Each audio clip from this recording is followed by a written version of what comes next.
এমনিতেই চলছে বর্ষাকাল। হুটহাট বৃষ্টিতে ভিজতে হচ্ছে যারা নিয়মিত বাইরে বের হচ্ছেন। তার ভেতর শোনা গেল আরেক দুঃসংবাদ।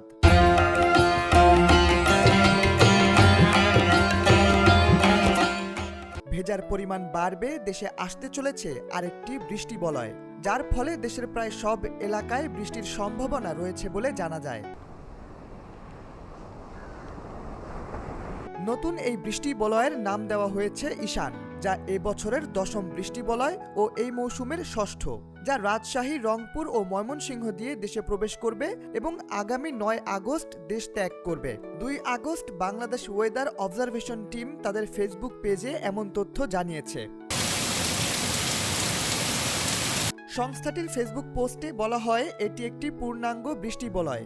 এই বৃষ্টি বলয়ের ফলে দেশের প্রায় সব এলাকায় যথেষ্ট বৃষ্টির সম্ভাবনা রয়েছে এবং এই বৃষ্টি বলয়ের কারণে দেশের প্রায় 90% এলাকায় কম বেশি বৃষ্টিপাত হতে পারে। পাশাপাশি দেশের বিভিন্ন জায়গায় বৃষ্টিপাতের ফলে বন্যা হওয়ার সম্ভাবনার কথাও বলা হয়েছে। সংস্থাটি আরও জানিয়েছে, এই বৃষ্টি বলয়ের প্রভাব রংপুর অঞ্চলে বেশি পড়বে। এছাড়া ময়মনসিংহ, সিলেট বিভাগেও হালকা বৃষ্টিপাতের সম্ভাবনা রয়েছে। একেবারেই উড়িয়ে দেওয়া যাচ্ছে না রাজশাহী, চট্টগ্রাম ও ঢাকা বিভাগের বৃষ্টিপাতের সম্ভাবনাকেও। মাঝারি বৃষ্টিপাতের আশঙ্কা থাকবে বরিশাল ও খুলনায়ও। জানা গেছে, বৃষ্টি বলয়টি সর্বাধিক সক্রিয় থাকবে 4 থেকে 8 আগস্ট পর্যন্ত। দেশের 40 থেকে 60 ভাগ এলাকায় ভিন্ন ভিন্ন সময় বৃষ্টি হবে এবং বিশেষ করে উত্তরাঞ্চলে। তবে আবহাওয়া অধিদপ্তর বলছে, এই বৃষ্টি বলয়ের ফলে দেশের ওপর বড় কোনো ঝড়ের আশঙ্কা নেই, তবে দমকা হাওয়া বয়ে যেতে পারে বৃষ্টিপাতের সময়।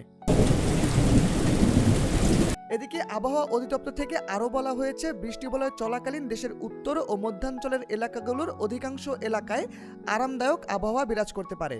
তবে বৃষ্টিপাত বন্ধ হলে কিছুটা ভ্যাপসা গরম অনুভব হবে।